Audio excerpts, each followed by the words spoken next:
GEDInstitute. Again, my name is Gina Davis. I am the Professional Development Coordinator with the DLLR Maryland team, and I'm really excited today to have, the fourth and final content repository for our GED training.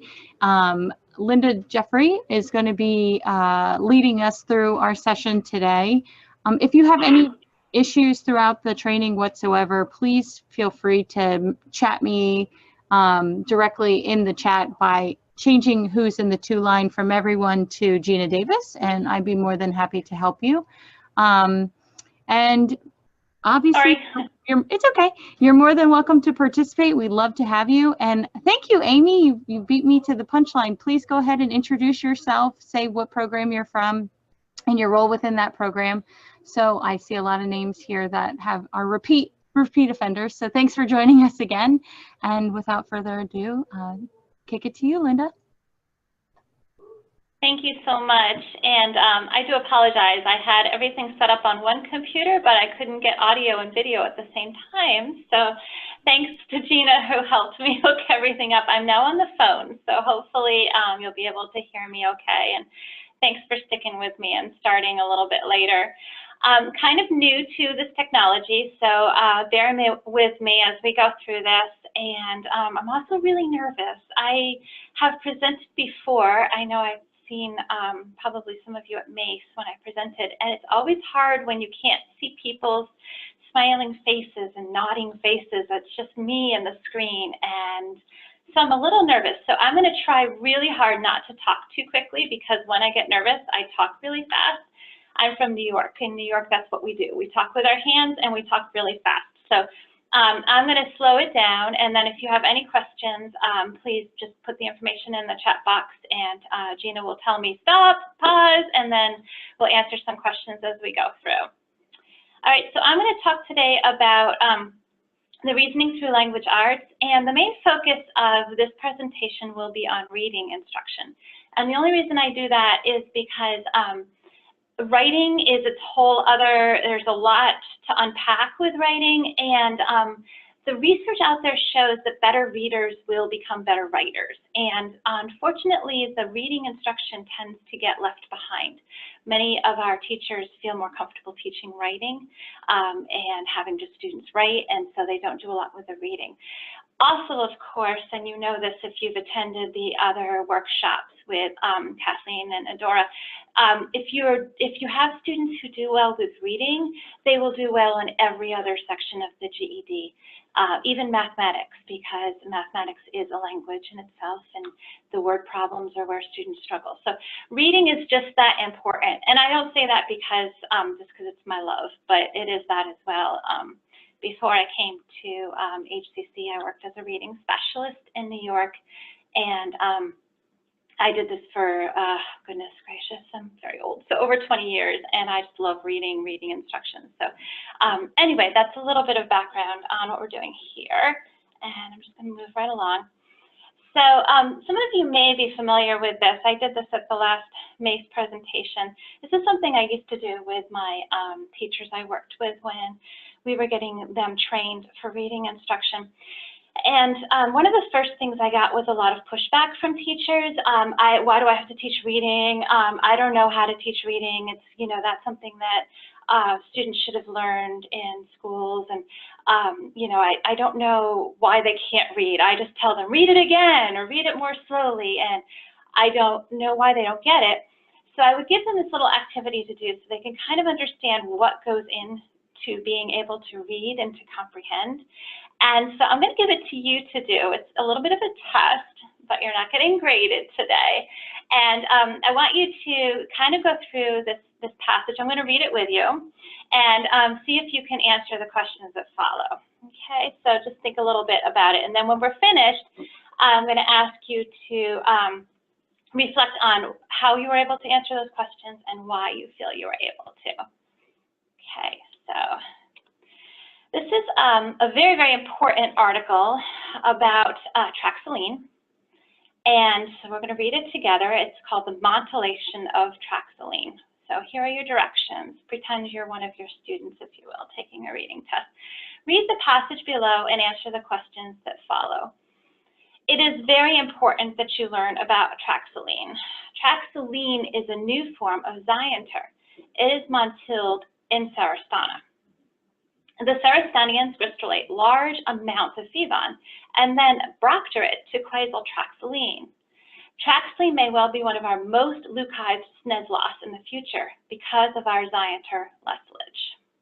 Okay, so hopefully you've all been now informed and enlightened about Traxylene. So let's see if you can answer these questions. You don't have to answer them if you don't want to, but sometimes it's fun to try. So if you want to answer them in the little chat box, feel free to do so.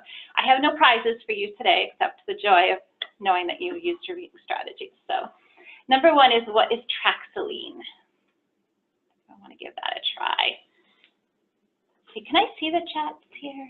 Or no? Is that just Eugenia? No, if you, in the bottom, if you hover over, there should be a ... that looks like a talking thing that says chat. I'm almost afraid to hover over anything, but after, here we go. I understand. Oh, goodness gracious, look at you guys, you're so smart with your reading strategies. Cheryl Hoffman says it's a new form of Zienter. You are right, Cheryl. Good job. A+ reader, gold star for you. How about the next one? Where is Traxylene montilled? Oh, goodness gracious. Teresa, you beat everybody. Look at that. It is montilled in Serrastana. Very nice. Cheryl's right on top there. Cheryl, you got to put your hand down. Give everyone else a chance. No, just kidding. Good job. And Arlene, also very good. Yes, it's so important to know about Traxylene because it's our most, it's the Zienter lessilage. I mean, come on now. Okay, so I'm going to move on, actually. And if you didn't get a chance to answer those questions, you probably know how some of our students feel when they have to take a reading test. And if you did answer those questions, I hope you feel very proud of yourself and accomplished. So we're going to move on here. And now I want you to think a little bit about what we just did. So now think a little bit about this. And you can put what you're thinking about in the chat box, or you can just kind of keep it inside your head. When I do these webinars, I have a tendency to just grab a cup of coffee and not chat, but sometimes it's neat to see what everybody's thinking. Thinking about why you were able to answer the questions. Obviously, that was made up of 90% nonsense, right? I'm not trying to trick you. There really is no such thing as all of that, Traxylene and montillation and all that. They were made up words. It's like Jabberwocky, basically, from Alice in Wonderland through the Looking Glass. And yet you were still able to answer those questions. And why do you think you were able to? Go to the chat box here. I'm going to hover above again. There we go. See what you have to say. Okay, good. So Cynthia read the questions first. Nice, nice reading strategy. Good. A lot of people did. And oh, Cheryl, I tell you, top of the class, the structure of English, right? It was the way the sentences were set up. We were able to read those questions and then go back and almost find where we found where the words were. So we used our skimming and our scamming strategies. And then we were able to use our context clues, if you will, to figure out the answers, even though it was absolute nonsense. And exactly, and Arlene, you like read my mind. Exactly. There's no inferential thinking here involved. It's very concrete. And I wanted to actually draw your attention, if you would, and you guys keep answering because those are awesome. But think a little bit about the reading comprehension tasks that our students have been given in the past. Many of our students, you know, by the time they left school, many of them young or, you know, because they were unsuccessful, and they probably left around that time where that was the type of reading tasks that they were given. Even the GED itself, I know when I first started here was the year the GED changed. And it was, you know, the paper test and the comprehension tasks were pretty easy to get through just using some of your reading strategies, as you all did. Obviously, that's all changed. And, you know, you can argue Common Core until you're blue in the face. And I actually did that the other day in the grocery store with someone. I hate Common Core. And I said, well, you know, the reality is that it's helping us keep up with the global economy. And the lady was just like, yeah, whatever, I didn't ask your opinion anyway. But the reality is our students have to be able to move beyond being able to answer questions about nonsense. You know, they have to actually understand what they're reading. And in this world where we're living, don't we want them to? I mean, isn't that kind of important? So anyway, I wanted to just kind of bring that up to you to see this is what reading tasks look like for our students. And all of you, and probably a lot of your students too, would have been able to sound out those words with no problem. You have enough phoneme awareness to know, what traxoline would sound like. You might have said traxoline, it wouldn't have mattered. But so I wanted to bring that up because a lot of times people say reading instruction is phonemic awareness. And, you might find some students, especially ESL students, where that's what they need, instruction on phonemic awareness. But most of our students need that comprehension. And many of them kind of paused at phonemic awareness and never moved on to the higher comprehension. So any questions at all on that? Let me just bring up the chat box here. That's pretty good. To move on. Oh, okay. Okay, awesome. Okay, very smart readers here. Okay. So the other thing, we're going to do a poll. Oh, goodness gracious. So I am going to ask you to answer this poll, and I want you to think really hard about it. And now you know how complicated the comprehension strategies can be. I want you to think about how your students are going to learn those reading comprehension strategies in their life. And the answer, or the choices are at home, on the job, in the classroom, or none of the above. So go ahead and answer that question. Take a little sip of tea here.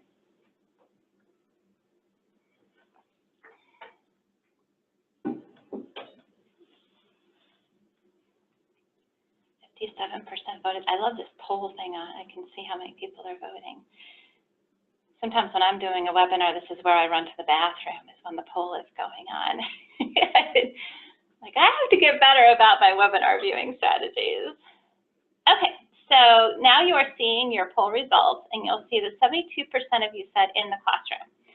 And so I'm just going to tell you right now that that's wonderful that you do feel that they're learning it in the classroom. I have to say that the research out there says that the actual answer is none of the above.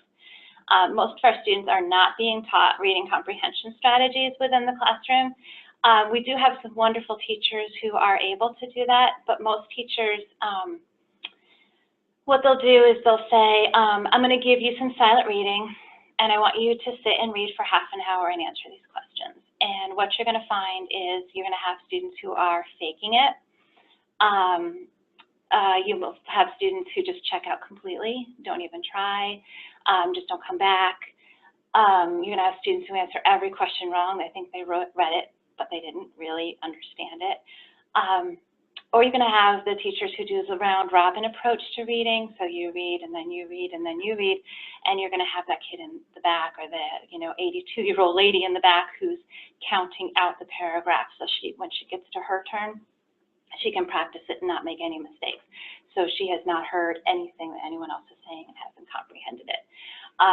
So for the most part, these reading strategies are not explicitly taught in the classroom. But since all of you are here today, that means that you will not be part of that majority. You will be the majority who is teaching it in the classroom. So that is wonderful news. Okay. Let me close that out. Okay. So then the question comes, why do our students have a difficult time with reading? Isn't it natural? Isn't everyone born a reader? I have two kids, and one of them is a natural reader, I guess if there is such a thing, and the other one is not. And I raised them both the same. They went to the same schools, they had almost the same teachers. And so I will say that there's a lot of brain research out there to show that not everyone gets reading naturally. And there are some reasons that we can address that doesn't occur. I'm just going to kind of go through them with you now, just so you kind of understand what's going through some of the students' heads. The first one is, of course, in the reading world, and many of you who are reading specialists or reading teachers know this, there's a turning point in the brain, happens usually around 8 years old, where the students naturally switch from learning to read, which is like that phonemic awareness that we spoke of, to reading to learn. So now they're able to get information from the text that they're reading. And for every person, that's not necessarily a natural thing. And so oftentimes what happens in our public school systems is by the time the students get to 4th grade, the teachers already expect them to be at that reading to learn phase, so they never address the learning to read issues that occurred. So some of our students may have, I think many of you have probably heard the term in education, that critical period, and they might have missed out on that. Now, that doesn't mean that they can't be retaught that. It just means that they might have missed that wonderful turning point. So many of your students may still be stuck at the learning to read stage. How do you know that? Ask them to read out loud. You know, they're the word by word readers, and they're so concentrated on getting the words right that they're not paying any attention to what they're reading, and they can't answer any questions about it. Obviously, it's no secret in adult education, we have students who have diagnosed or undiagnosed learning disabilities. You know, many of them come to us with, you know, big IEPs from public schools, and there's really not too much we can do about, you know, that at this point. You know, unless we know what the problem is and we can address it, and that's a whole other subject for a different webinar another day. But you do need to understand that a lot of what the brain needs to do to read is very complicated, and if you have a learning disability, it may be a little bit more of a challenge for some students. We're going to talk about the lapse in executive function development. This is huge for our students, and this is a whole new brain research. Well, it's not that new, but people are just now unwrapping it and going, oh my gosh, I never knew. It's coming out of Harvard University, and they're discovering the effects of toxic stress on the brain in both children and adults. And one of those is the lack of executive function development, and that does affect a student's ability to read. Obviously, a lack of literate environment. You know, many of us do live in a very literate environment, or, you know, raise our children in a literate environment, but many of our students do not, so they don't have that practice. And then, of course, we have the ones who are just embarrassed, so they just give up. They don't come back to class, or they pretend, or they, you know, fill in all the worksheets the way they think they're best, and they don't talk about it. It's embarrassing, you know, being literate is very important in this society, and many of our students are just embarrassed about it. And so before you can ask for help from your teacher, you have to admit that there's a problem. There we go. So this is a little bit, just a bit of information about excessive stress. And I could talk about this forever. I went to a wonderful workshop that Ramona Kunkel gave. I don't know if any of you were there. And it was about the effect on children and families who are trying to learn. And I'm so old. I remember coming from school with Maslow's pyramid. Do you remember that? Where you had the bottom where your basic needs, food and water and, you know, shelter. And then all the way at the top is where, you know, you're really ready to learn. And we have a lot of students who are not having their basic needs met, or maybe didn't have their basic needs met as a child. The effect of that on the brain is that the brain goes into a fight or flight scenario, and when that happens, you're not able to learn. So even if you have students in the class who are doing fine now, if when they were children, they had excessive stress, maybe you know, mom or dad lost their job, or you know, they grew up in a terrible environment, and they weren't able to learn at a critical period where learning and reading comprehension was really taking place. They weren't really able to get that information. And I wanted to just share that with you because it's so important we recognize that, and also that our students recognize that and realize that it's not the end of the world. It does happen, but there are ways to get past that. Some teachers have used these wonderful methods, you know, to kind of address all of that at the beginning of class, and, you know, making sure that your classroom is a safe place for learning, and the students have their basic needs taken care of. It's just so important. It really, we've learned so much about brain development that now that it's really, to understand why students aren't able to read, you just have to look at, you know, the life that they're living or the life that they had in the past. And I guarantee most of them suffered from this toxic stress. So what is executive function? It's basically the part of the brain that develops when you're not experiencing this excessive stress. And I just wanted to share some of these with you because it's not just about reading comprehension. Surprise, surprise. Some of the learning is managing your time, paying attention, switching your focus, planning and organizing, remembering details, avoiding saying or doing the wrong thing, and doing things based on your experience, and multitasking. So those are all strategies that students need to use in reading comprehension, but they're also what they need to use for life to you know, to function in their jobs and their home life, and it's just, there's so much to it. So they have to, we have to address that. We have to address the executive function. And I put this quote up here, and I know it's a little wordy. I've been told I have wordy slides, and I do apologize, but I love language, and so I don't ever want to summarize if someone else can say it better. So this is usually the point where I'm talking to teachers, and they'll say, but it's too late, you know, what am I going to do? I can't do anything for them now. And so the good news is it's never too late. You can help them build that executive function in the brain. And it can still have a lifelong impact. So I'm just going to kind of read this quote to you, and I just want you to just remember that. It is never too late to help adults build up their capabilities. And we can have a lifelong impact if adults support development skills in childhood. So you're kind of breaking the cycle, if you will. We're helping the adults build the core skills, but also if any of your students are also moms or dads, they can also help their children with this.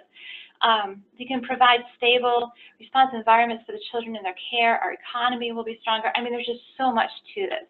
So I know it's about reading and it's not about life, but it is really when you think about it. So, and again, that's from, I added the website in there. If you have a chance to go through this, they have some wonderful videos and instruction. And I'm kind of a brain research geek, and they actually show, like, they give people the functional MRI, and they put all the wires on their head, and they ask them to read, and you can see where certain parts of their brain are lighting up when they're using different strategies. It's pretty cool, so I definitely recommend it.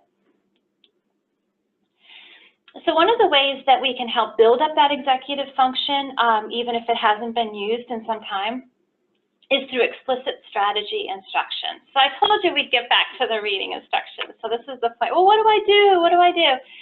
So we have to be really explicit.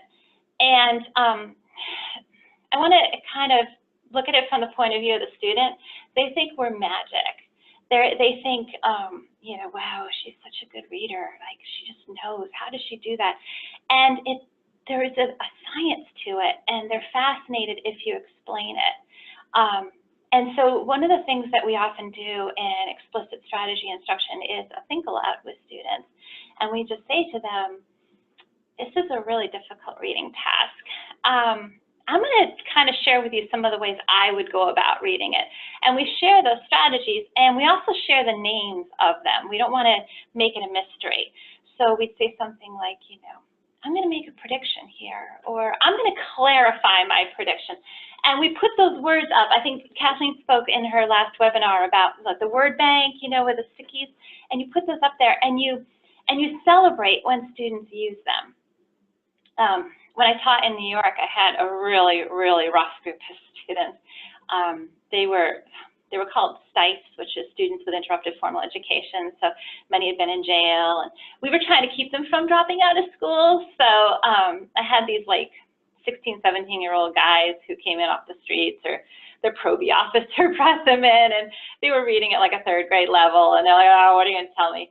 And I just remember this one student, you know, I was in the middle of instruction, and he said, yo, I'm going to make a prediction. And I'm like, that's great, yes, good for you. And so, again, those are explicit strategies that we use when we're reading.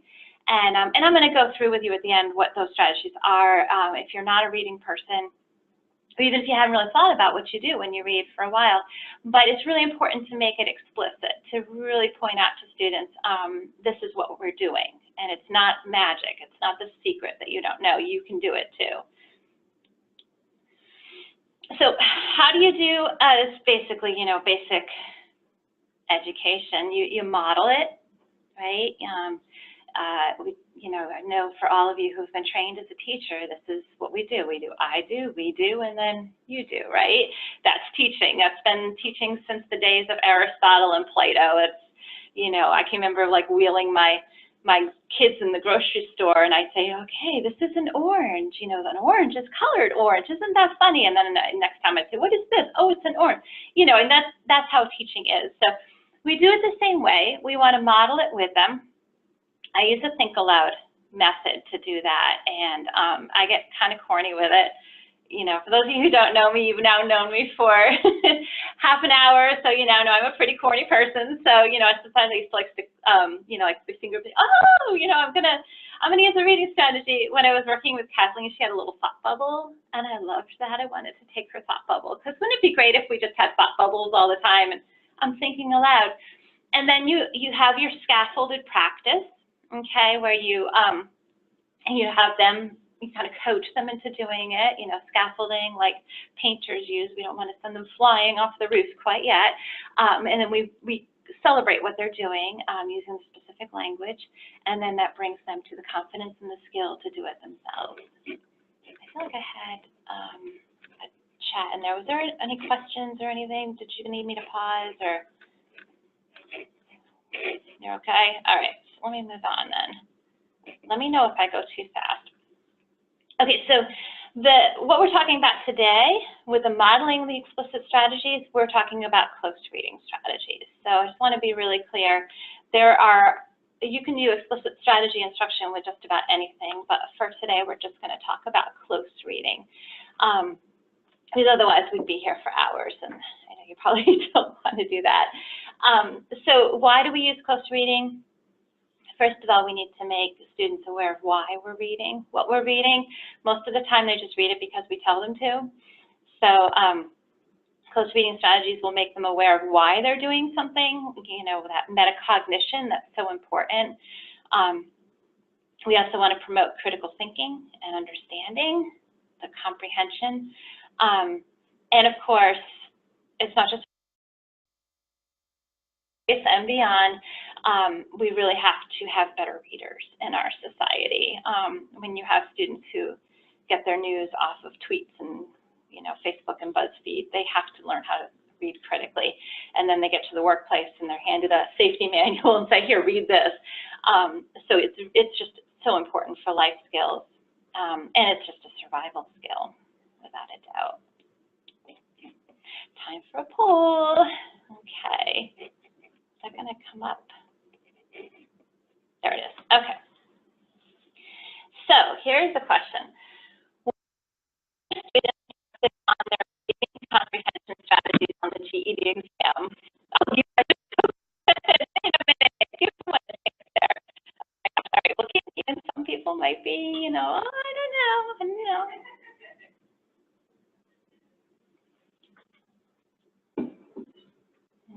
Okay, look at you guys. All right. So some people are paying attention, maybe even all of you. Okay, yes, all of the above. So without a doubt, even reading the directions, right? You have got to use your reading comprehension. And so I don't need to say anything more about that because you all agree with me. Thank you for agreeing with me on the importance of reading instruction. Okay. So what can proficient readers and writers do? So look at all that they can do. So your students will be able to read. Hey, Lynda, your phone is starting to break up now, you know, in the spirit of technology. Can you try picking up the phone again? I know we were trying to use speaker, so. How's that? Much better. Is that better? Yep. Okay. Sorry about that. No problem. Joy of technology, right? I'll try to switch back to speakerphone later, but in the meantime, you guys tolerate me switching ears to ear, right? Okay. So, right, they can read complex text. They will identify text structure, and I'm sure I don't need to tell all of you that different texts have different structures, and students should be able to identify that. They're going to be able to look for keywords and phrases. They're going to be able to unpack the prompt. I just love that term, unpacking the prompt. It's, you know, when they read, you know, the extended response on the GED, it's just so important to understand what the prompt is asking. And so many of our students just skip right over that. I currently teach a class of developmental class of students here at HCC that's called English 98. And we spent an hour unpacking prompts, and we had so much fun with it because there's just so much to just words like analyze or compare and contrast. They were shocked. They thought comparing and contrasting were the same thing. And so we had just a wonderful discussion about what the difference is and what you're being asked to do. Developing a claim or an argument, you know, it's so important. I mean, our students love sharing. They love sharing their opinions on things, but being able to actually develop that comes with being a good reader. And then obviously a good writer when they go to write the argument. Finding the evidence. How many times have you heard people talking about textual evidence? Go back to the text, find the textual evidence. So important that they're able to do that. Analyzing, evaluating the evidence, and of course, explaining how the evidence is connected to the argument. All of these skills are going to apply across all of the content areas. And you guys just took your poll questioning. You agreed with me 100% that that was indeed the case. So that's great, because I have to say sometimes I work with teachers who say, yeah, I don't teach reading. And I'm so happy that nobody here on this webinar today is one of those people, because we should all be teachers of reading, without a doubt. And I'm happy you guys are with me on that one. All the time people say, I don't know how to do it. I don't know how to teach explicit reading instruction to my students. So I always just say to them, the first thing you do is just have a conversation with them about their reading. Everybody can do that. It's super easy. And even if you didn't understand it either, or if it was complex, they love to hear that. And so just observing them as they read, you know, that doesn't mean staring at them as they're reading silently, because that can get crazy awkward. But just, you know, sit down and just say to them, you know, pick one student out at a time and just going over and say, hey, you know, what are you reading? You know, I'm reading I don't know, I have to read this for social studies class. It's the Declaration of Independence. Wow, that sounds like it would be a real challenge to read. How are you doing that? Well, I'm just picking it up and looking at it. Oh, okay. So if I was going to read the Declaration of Independence, I think I would just start by like chunking it into smaller pieces. And they say, oh yeah, I could try that, and just talk with them. That's all there is to it. And just try to figure out how their brain is working and how they're reading. So here are a few little questions that I kind of worked up over time where I'm working with students. What are you reading? Why are you reading that? You'd be surprised how many students have no clue why they're reading something. And so having them address that is so important. What do you think it is about? You know, even before they start, what do you think that's about? Oh, I think it's going to be about, you know, cats. Well, how do you know that? Well, there's a picture. Oh, and then you're activating prior knowledge and they don't even realize you're doing it. So it's kind of cool. Do you understand what you've read? Are there any words that confuse you? What do you do when you get confused? Does this remind you of something else you read? And so on. And it's just as simple as that. Again, these are the types of questions that many of our students should have had, either by being raised in a literate environment or, you know, having a schooling system where they were able to absorb this. You know, I remember when I used to teach the little guys back in the day when I was doing my student teaching, I had third graders in the library. And, you know, it was reading time, and they'd come in and I'd say, hi, everyone, crisscross applesauce. And I'd say, today we're going to read a book about cats. What do you know about cats? And they would, like, hands all up in the air. You know, I love cats. Oh, my mommy had a cat. Or, you know, my cat did a mess on the floor. And, like, sometimes you couldn't get them to stop talking. You know, you're like, okay, that's very nice. So let's talk about cats now. And they love to talk about what they're reading, but now we have just a bunch of grumpy people who feel like every time we ask them about the text, it's going to be a trick question, you know, and they're going to get it wrong. And so sometimes it's just as simple as just bringing it back to that. You don't have to have them sit crisscross applesauce, but you know what I'm trying to say. Making it kind of fun for them and just having a discussion. So what do we do first? Okay, well, now we have the questions we're going to ask them, but we also have to have the text. And so I'm just going to tell you that for all of my workshops and trainings through the GED folks, I have to say, and I know some of you are going to be sad for me to say this, but nonfiction is the way to go. You get the most bang for the buck.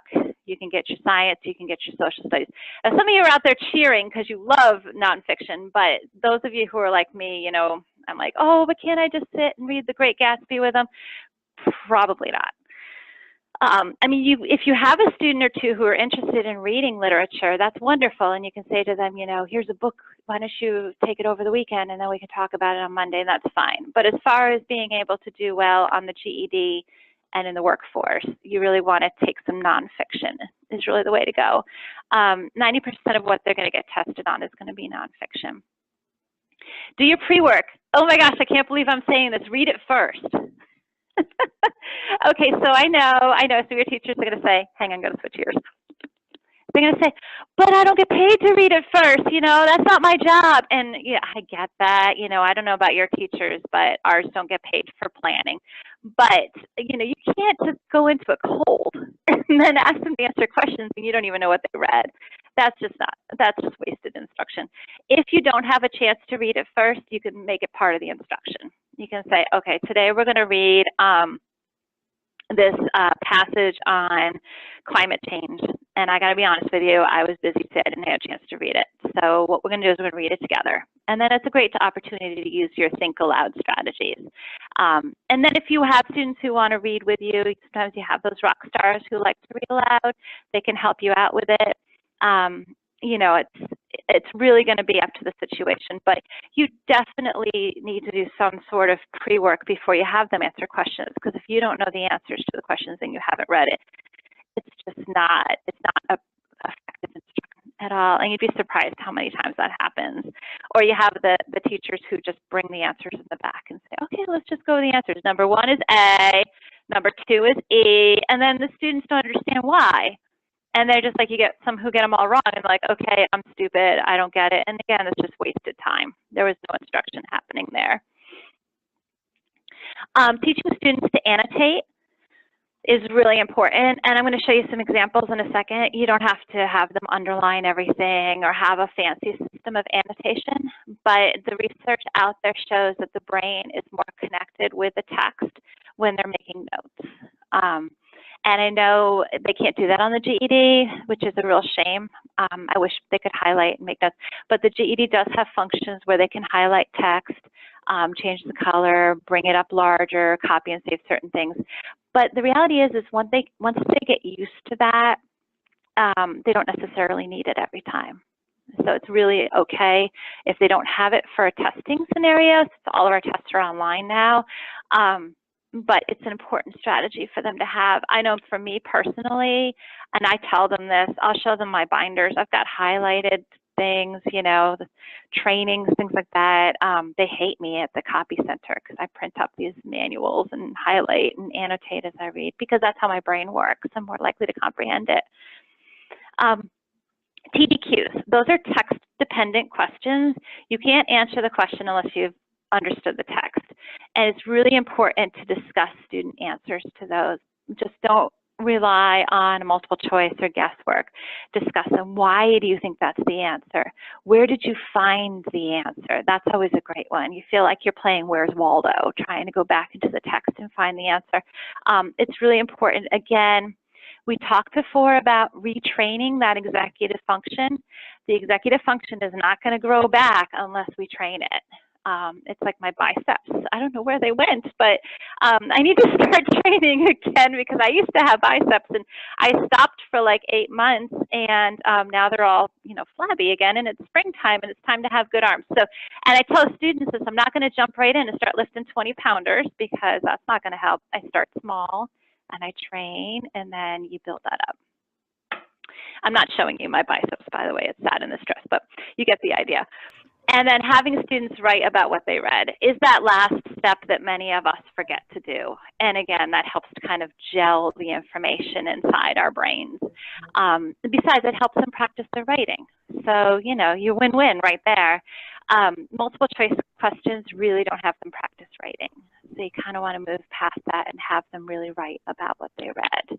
So Lynda, we have a great comment in the chat box from Margaret. She says, I often assign reading passages for homework and I try to read them before they're due. If I don't get a chance to read them, I use the She says jigsaw method, and ask students to work in pairs and then orally summarize one paragraph for the rest of the class.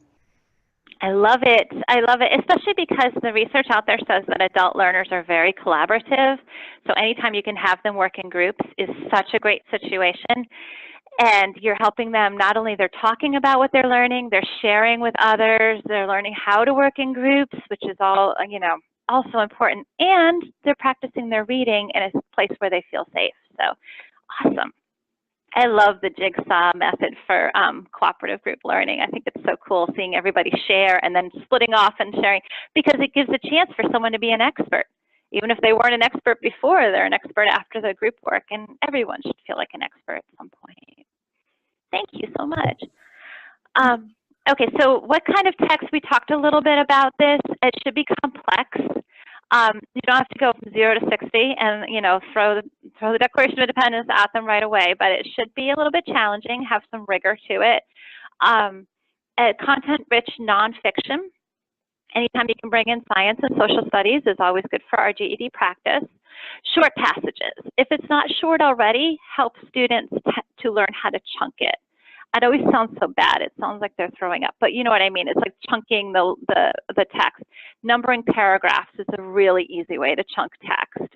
After a while, if you have students who don't want to number their paragraphs and chunk it in a different way, well, that's part of executive function development. So that's always a cool thing.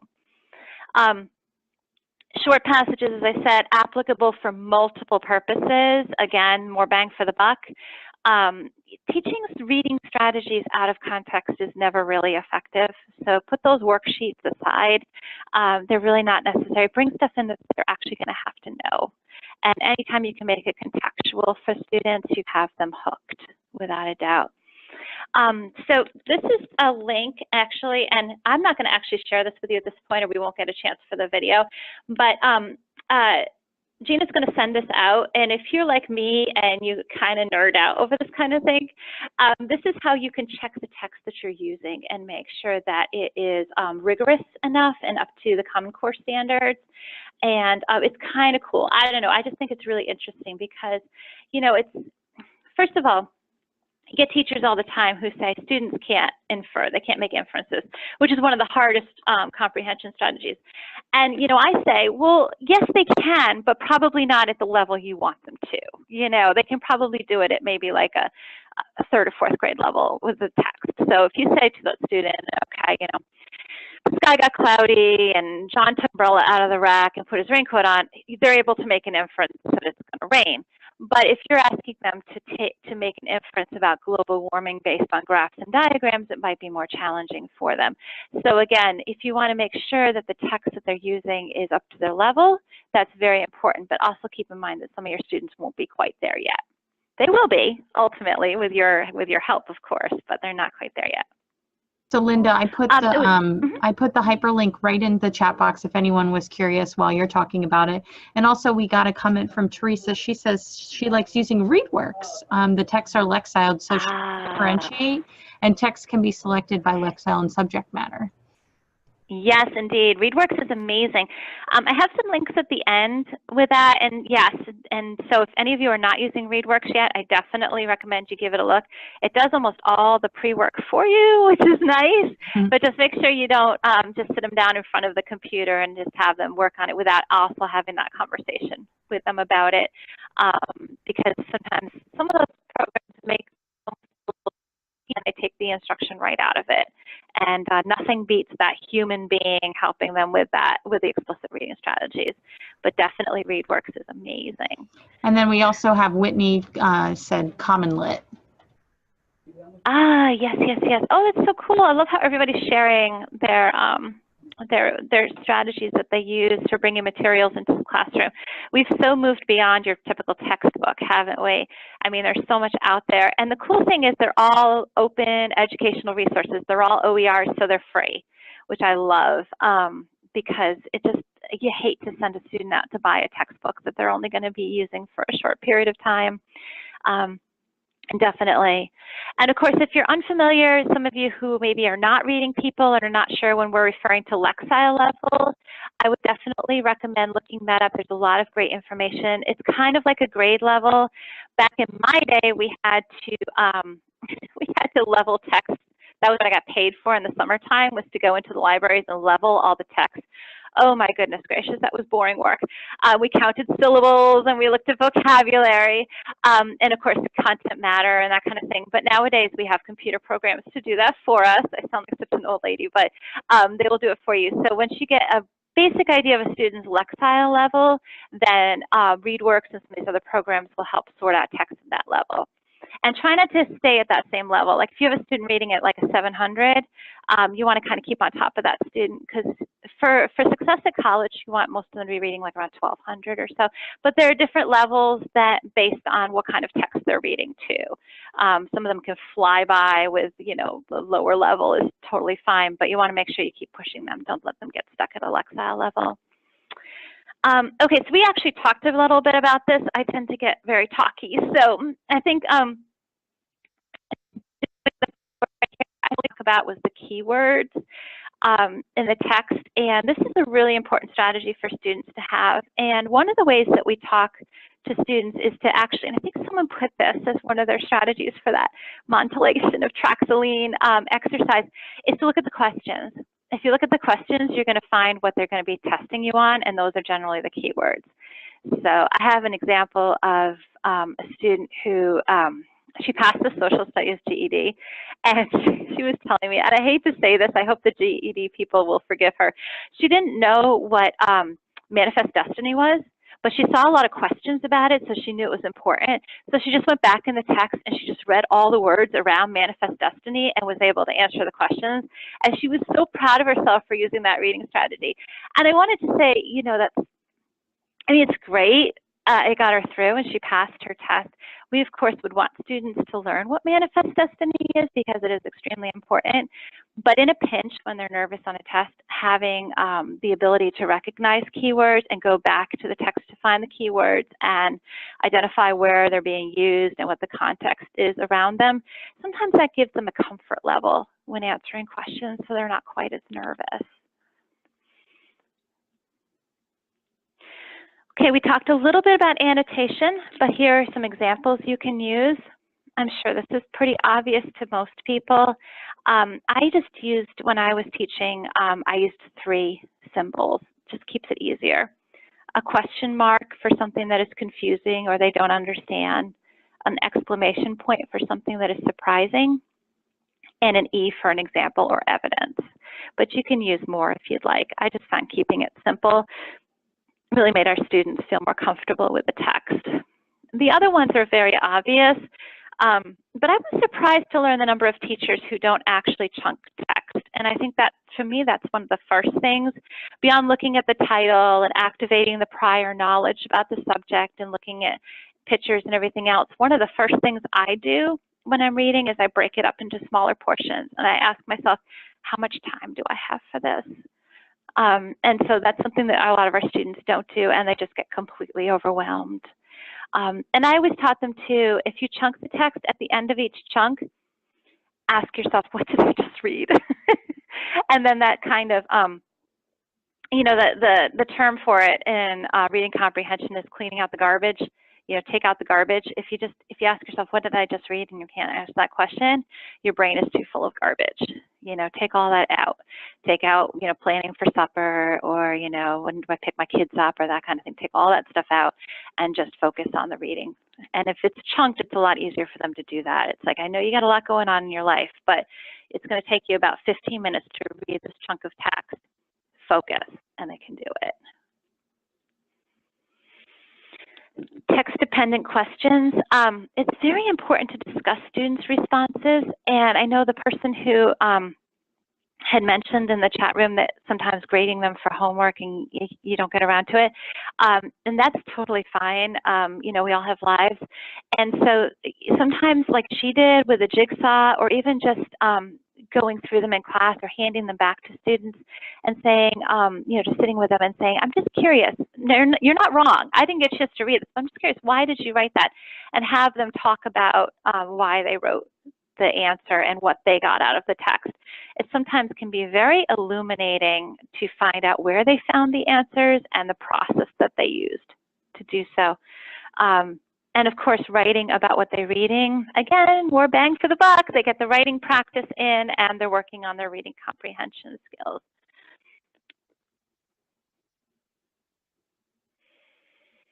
Okay, so these are going to be the 5 areas of focus for reading strategy instruction. And I'm going to go through them with you really quickly because I want you to have a chance to see the video. And again, you'll have a copy of this. So if any of this is new or going to be new to your instructors, if you're like me and you work with teachers, then you'll be able to kind of break it down in a little bit more detail for them. But I'm just going to kind of briefly go through. And again, I'm a research junkie, so this is the research that shows these are the 5 areas that if you focus on these 5 areas with your students, they will become better readers. So it's not that much, which is kind of cool.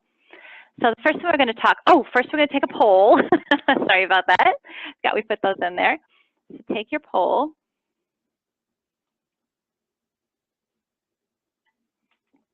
So where do you think your students need most assistance? So these are the 5.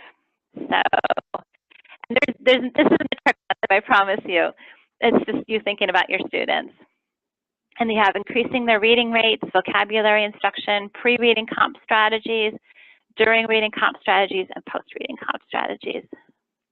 And when you get to really know your students, you can really focus a lot more on the ones that they really need. I have a group of students right now. We've been working on reading rate, and I just do it like the first 10 minutes of class. And that's it. They love it because they do the little speed drills and they have fun, but they don't need a lot of that, but sometimes you'll find students who need more.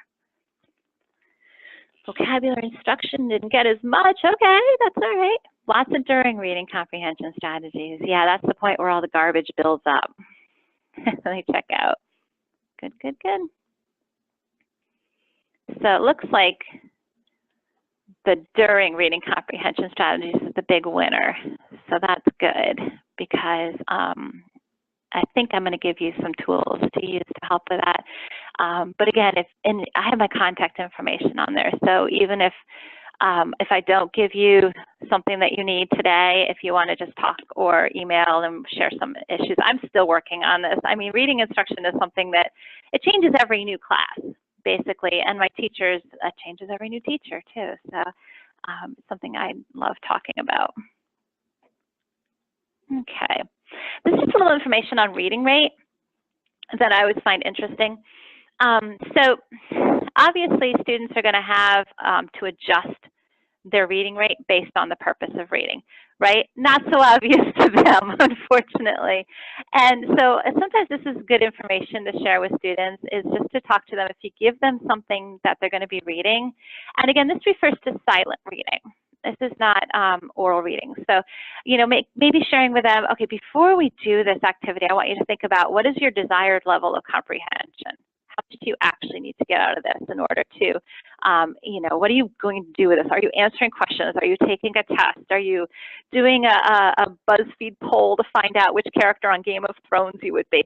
I mean, how much do you really need to understand about what you're reading? And then that's going to help you adjust your reading rate appropriately.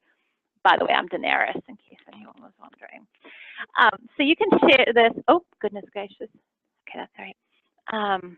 Sorry, I'm on the phone, so somebody's calling through, but they will just have to go to voicemail. So, and this is just any type of textbook, research documents, things like that. You know, 80%, sometimes that's a relief to students. Like, I don't have to understand everything. No, not really. Sometimes it's okay to not understand everything you read. Sometimes that's where the learning happens. But 80% is still pretty high. And then reference materials, catalogs, magazines, nonfiction. A lot of students don't really use magazines or things like that, but a lot of them use the internet. So I kind of go through, if you're just kind of quickly looking at getting your news from Facebook, you might want to, below 60% is okay for comprehension. So this is just mathematically speaking, how you determine reading rate. I'm surprised at the number of students who are dying to know their reading rate. And oh my goodness gracious, hang on a minute. There we go. You sit too long in here, the lights go off. And so this is a great time to have them use their math skills as well. And so basically what you want to do is just count out 100 words in a passage, and then just time them, and then have the students do this, because that's helping them use their math skills. And there are computer programs who will do this, but hey, if you can have students engaging using their math skills, even better. Students should aim for at least 200 words per minute, and that's pretty fast for a lot of our students. So remind them that this is something that they're learning. And of course, if you have seen the GED, then you know that being able to read rapidly with 80% comprehension at least is extremely important for our students. So it's good practice. Like I said, for my students right now, I just do speed drills for the first 10 minutes of class, and they're very competitive. Some of them, they like compete with each other over it, and I don't know, it just cracks me up. So, okay, can you teach students to improve their reading rate? Yes, you can. So one of the things that you can teach them to do is widen their eye span. They shouldn't read word by word. And many of them still do. They should be reading groups of words together, and that's something that they can practice with your guidance, of course. Obviously, teaching them to flex their reading rate as needed is simply important. Practicing active silent reading is really important. And I know I came from the generation where it was drop everything and read, which is wonderful, but you do have to make sure they're actually reading and not falling asleep. So make sure it's active. Ask them questions, you know, before and after, and sometimes even during, just to make sure they're staying with you. And then teaching them to avoid skip backs. A skip back is where a student doesn't wait to finish the sentence before saying, I don't get this, and starting all the way at the beginning again. And that is a colossal waste of time. Research says that if a student continues through to the end of the sentence, they'll usually get the meaning, and then they won't have to skip back. It's kind of a third grade kind of thing, but some of our students are stuck on the skip backs. And these are just some strategies you can use. Again, I wouldn't use the whole lessons on this, so they'll get bored pretty quickly. But and use definitely the text you were going to use anyway. Don't make it special text. Remember, any strategy you teach out of context is a colossal waste of time to you and your students. So again, no worksheets on reading rate improvement, no websites on that. Make sure that what they're reading is relevant to them. Make it science-based, social studies-based, or contextually based for their job, something like that, so that they're actually practicing something that's useful for them.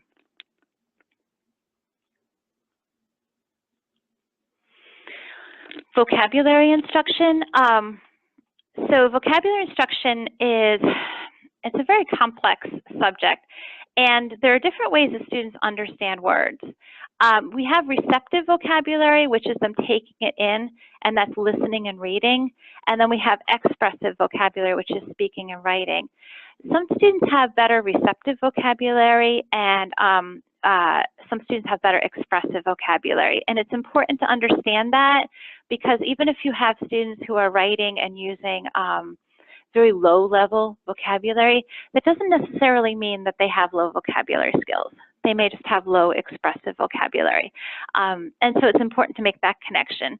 Our ESL students are a perfect example of that. Some of them can understand a lot of vocabulary, but when they go to write it, they sound like Tarzan, you know, and it's, you think that's what they're capable of, but it's like, no, no, no, they're capable of so much more. And I think, you know, I think about like my own son. He didn't speak till he was 3, and I was so worried about him, and they tested him. His receptive vocabulary was so high, but he couldn't speak. And so I was so worried about him. I guess he was just taking it all in. And then, of course, his big sister spoke for him all the time. But when he did speak, he spoke in complete sentences. So there you go. So just kind of keep in mind that there is a lot more to vocabulary instruction than just teaching them new words. So how do we know what their vocabulary skills are? Again, talk to them. So when you come across a word that they don't know, say, have you seen the word, or have you heard the word before? They might say, I've heard the word, but I don't know what it means. You ever the students when you read out loud to them and they understand everything perfectly, and then they go to read it in the text themselves and they don't understand the words? And so that's something that we can unlock for them. Again, they might recognize the word's meaning in context. They might know that word, and they might be able to tell you what it means. This is just understanding all the levels of vocabulary that students need to know to be successful.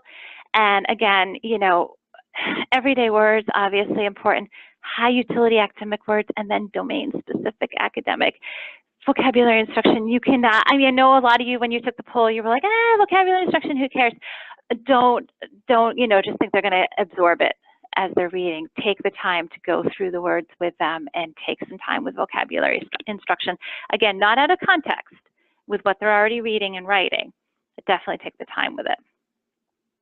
Okay, so these links here are provided by the GED folks, and they're phenomenal.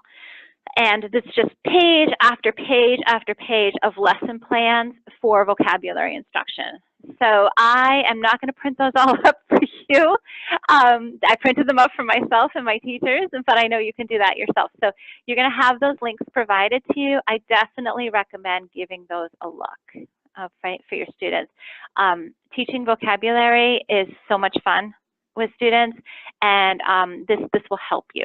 You don't have to reinvent the wheel. They have all sorts of lesson plans and documents that you can use. Okay, so comprehension strategies. Really quickly, just remember that I do, we do, you do. Okay, so you start by modeling it, and then you slowly relinquish the control, and then in the end, you say, oh, look at you, you're so powerful, you did it by yourself. All right, so keeping that in mind. Here are some before reading strategies to use with your students. Look at titles. Identify the structure. Glance at graphics and text features. Activate prior knowledge, determine purpose for reading, and reading rate before they even start reading.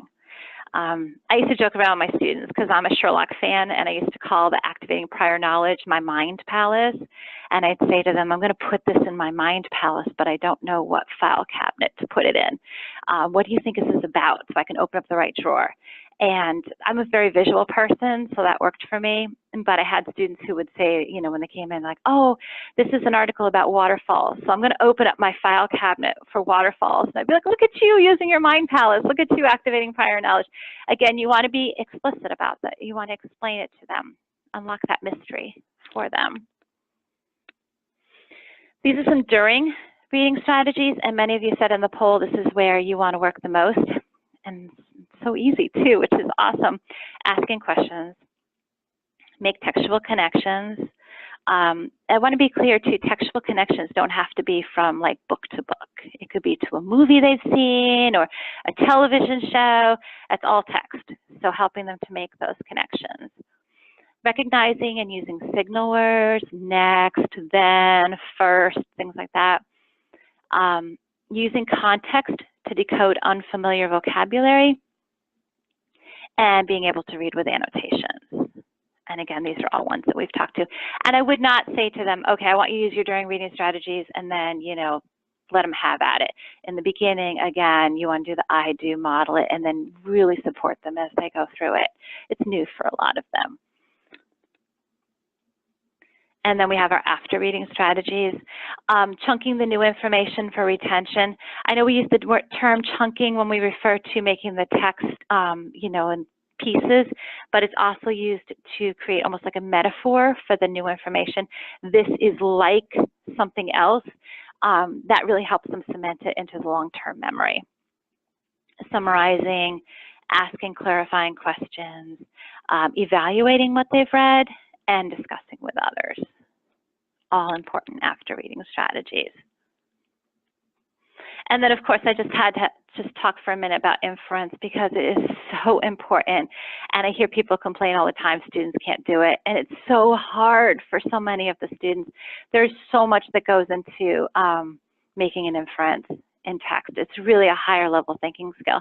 So, we really want to take it through step by step. And I have almost like a mathematical equation. What they read, what they know, what I infer. And so there's so much to that. And I wanted to bring this up because people are like, oh my gosh, I can't do it, it's too much. Remember, sometimes it's easier to just start with something small and easy for the students and then move it up so it almost seems like it's their idea as they go. I saw a wonderful lesson where a teacher had students learning inference using Super Bowl commercials. and that was okay. As a starting point, you wouldn't want to keep it there, but it's definitely just to ease the students in. You know, you wouldn't jump into the freezing cold swimming pool right from the beginning. So it's okay to use some easier text. And again, you want to keep it contextual, you know, and you don't want it to look babyish, because our adult learners will check right out of that in no time.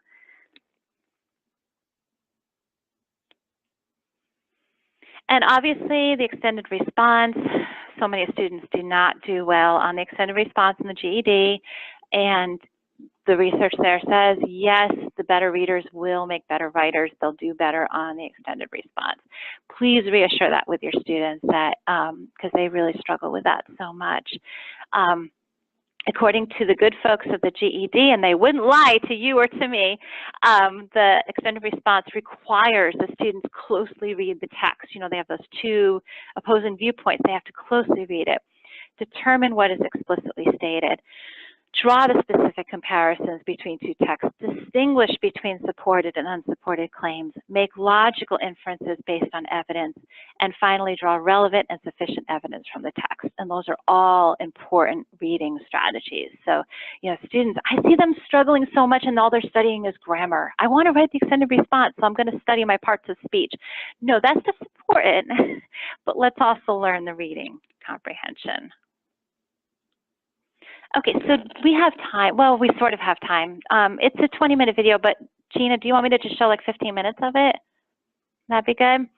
Okay, so this is actually sort of like the ending activity I wanted to show you. And this is, it's a wonderful program, and you can access it. Links is free, which is so cool because they have everything on there. And this is from one of their initiative series about college career readiness. And they have so much on there. It's like this toolkit, and you can have your teachers evaluate the lesson.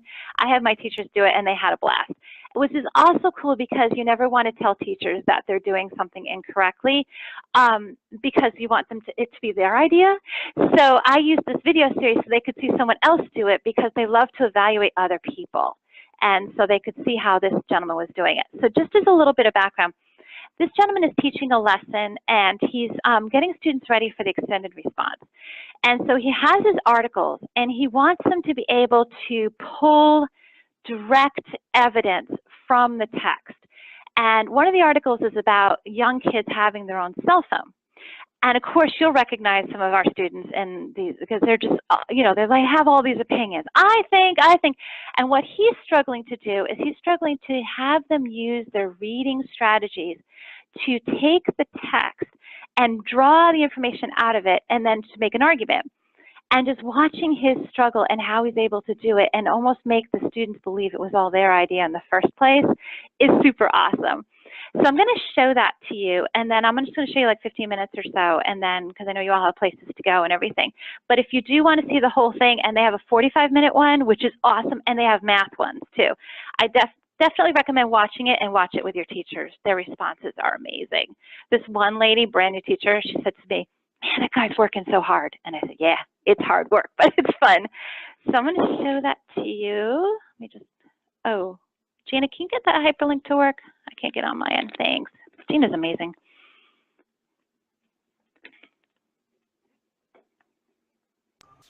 Just give me 1 second and I'll pull it up. Sure. You have more luck with technology than I am today. Well, don't curse me now.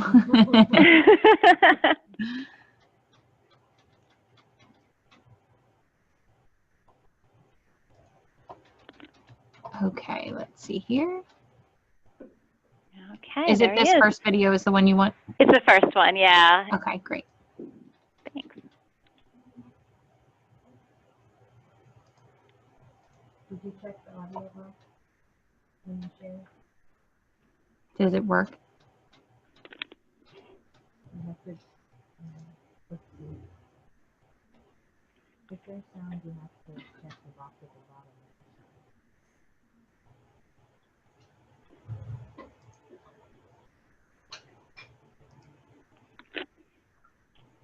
Can you hear me, Linda? Can you hear the video? I can hear you, but I don't hear the video. Okay, hold on 1 second. Them? If you go to the share on Zoom, Mm-hmm. and then when you're sharing the screen, you have to check the box Thank you. Okay, sorry about that, Lynda. No, you're good. Thanks.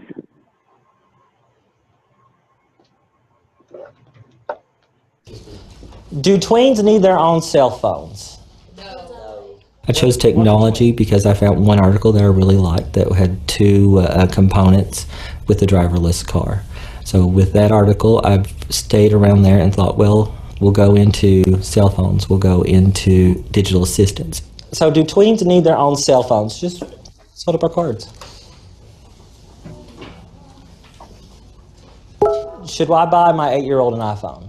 No. Which is what she asked Santa this year for Christmas. No. Flip phones. No. Flip phones. Just pick one up. Oh, but she loves Siri and how she listens.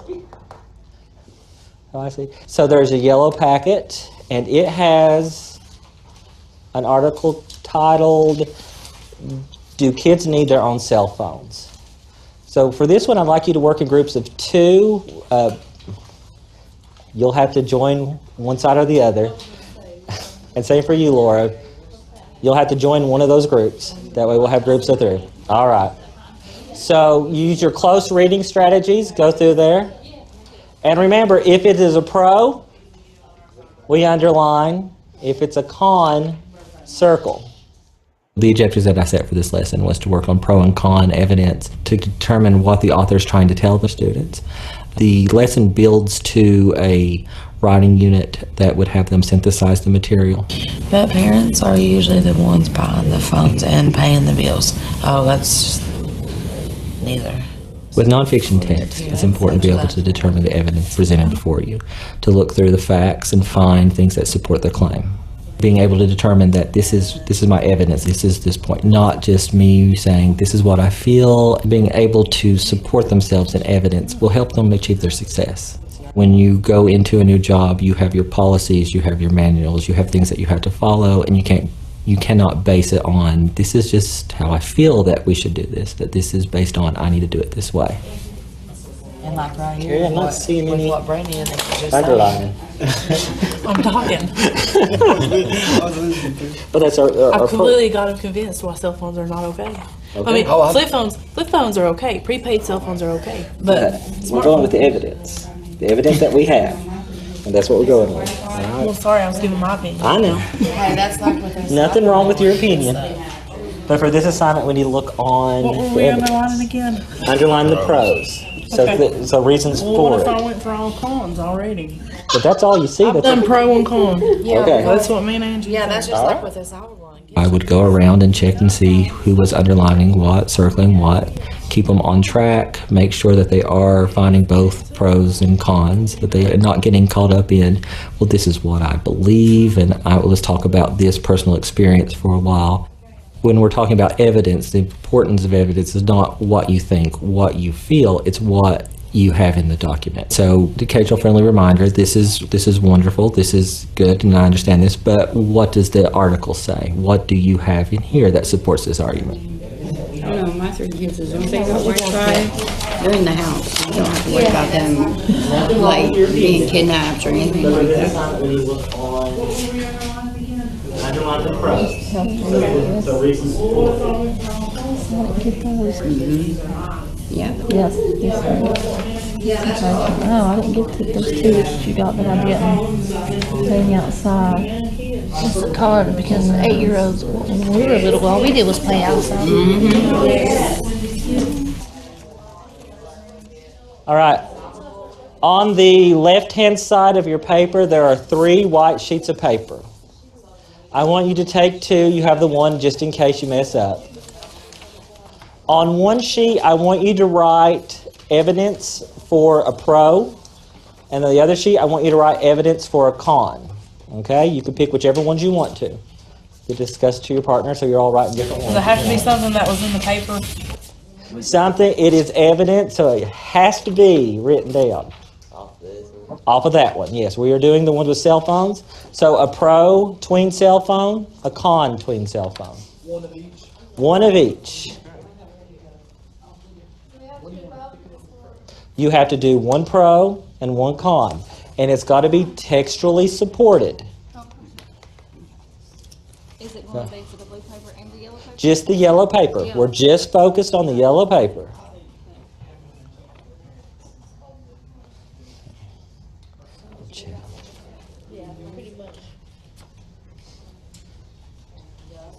And I know this is ironic, but neatness counts.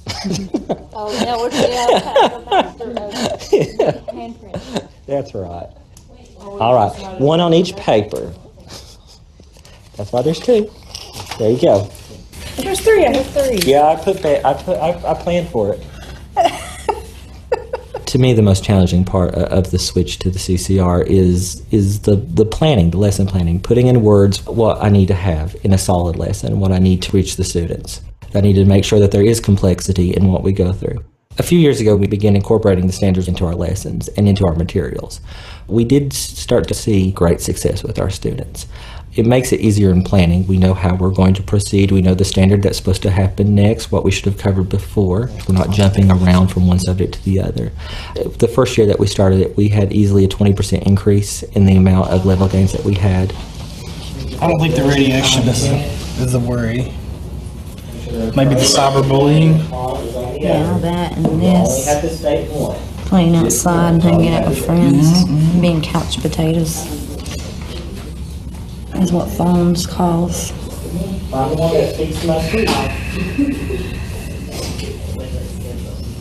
if I want to blame that on the phone. So I want you to take these and ball them up. Ball one up and ball the other one up.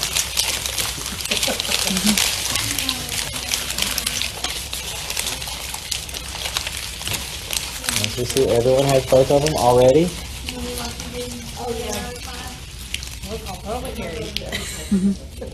We are going to have a snowball fight. Wait, we will count down. Well, I won't throw mine because there's nothing on them. But the goal is to share your ideals with other people. So feel free to pick some up and throw them back. Okay? We'll count down from 3, 2, 1.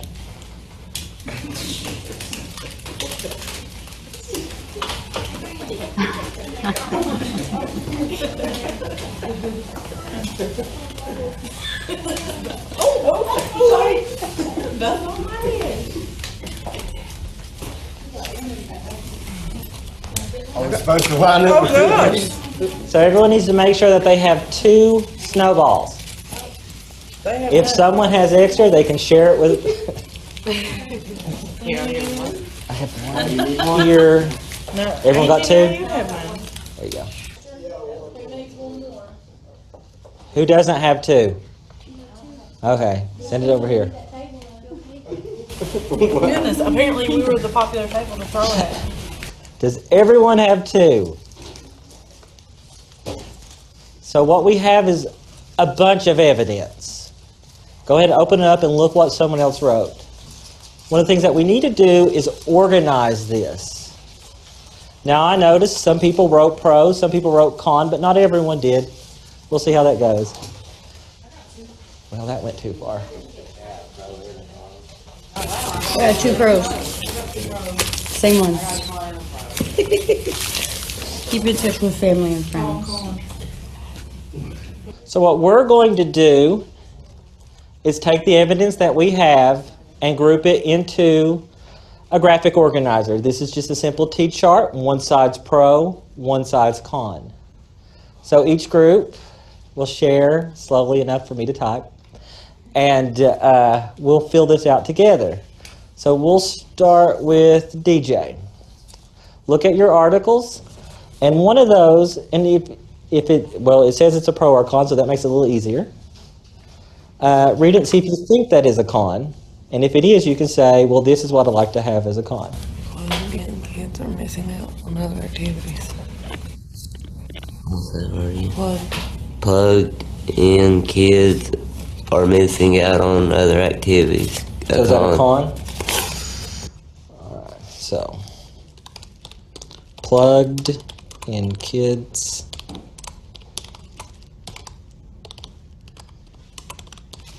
missing out on other activities. All right. 1. You want a pro? If you want to share a pro. Staying connected with their family and friends in emergencies. I'm going to shorten that. Okay, that's connected fine. During emergencies. You're free to, you can do whatever you want to it. Okay. Laura, you want to share? I got a con, the risk of cyberbullying. How many people have cyberbullying as one of the cons they got? So that's one of the most popular ones. That's the way I look at it. If you're gonna get cyberbullied, you're going to whether you have a cell phone or not. All right, Lynda, I'm going to kick it back to you. I know, and I could just watch that class. It's just so awesome, and I hope everybody gets a chance to just look at that series. And what I love about it is after talking about the reading strategies, you can see how he's doing it, and he's making it almost seamless, but he's also working really hard. He had to keep redirecting them and showing them what they were doing. And the sharing of ideas, he obviously had some who were very reluctant to share. The little snowball fight is a great way to do it, kind of loosened everybody up and got them talking. And so I just thought that was really neat to see, because a lot of times people will say, oh, well, you know, it's just so hard. I can't do the planning for it. And it's really, like he said in the video, in the beginning you do plan. This is true. But when you see those gains and you're able to kind of see how the students are being successful, it really is so much better than the spinning your tires, which is what a lot of our teachers are doing, just teaching ineffectively and not really working with students and helping them to explicitly use those reading strategies. So goodness gracious, so that would be it. I think probably we have time for. Did you want to? Sorry, to the last slide. I apologize. Oh, that's all right. I was going to say I could start from the beginning again, but no, you guys are probably sick of hearing me talk. And I do apologize. I talked for a long time, but if you do want to talk about any of these, let me just minimize this here for a second. If you want to talk about any of these things you've seen or have any questions or anything, my email address is there, and so I'd love to chat with you a little bit more about it. And I have, okay, here we go. Some suggested resources here. We talked about the free reading test, vocabulary.com, Newsela, ReadWorks we talked about. Oh, is it the wrong picture there? No, I'm sorry. This is my fault, Lynda. It keeps sharing from. It's nice to know it's not just me, though. And so you will, of course, readwritethink.org, procon.org has some different articles. There can be controversial that are good for this type of lesson, like the one you just saw. Just be careful with some controversial articles. You have to be really aware of the students that are in your class, and you don't want to offend anyone or have anyone check out completely because they don't like it. So, questions, comments, concerns? Do we have time? I don't even know. I can't seem to get to the comment box. Was there anything on there, Gina, that I should address? Or has everybody gone home? I'm sorry. I'm like, I know. Oh, there it is. Now my chat box is clear. I think I have yours. I'm viewing your screen. Well, let me check. Okay, so someone has about prior teaching new vocabulary, KWLs, graphic organizers. Oh, you guys are so awesome. And Cynthia, you're welcome. I'm glad you enjoyed it. And Whitney, you're welcome too. Oh, and Miriam. Yes, and Arlene, it will be sent to you, of course. And you guys are all welcome. Oh, hey, and there's Lynda Hall. Someone who spells her name the same as I do. Nice talking to you again. And yeah, definitely the resources will be shared and taped if you have any questions or want to go back. As I did kind of go quickly through some things, but you're probably aware I can talk all day about reading. So, and Jamie, you're very welcome.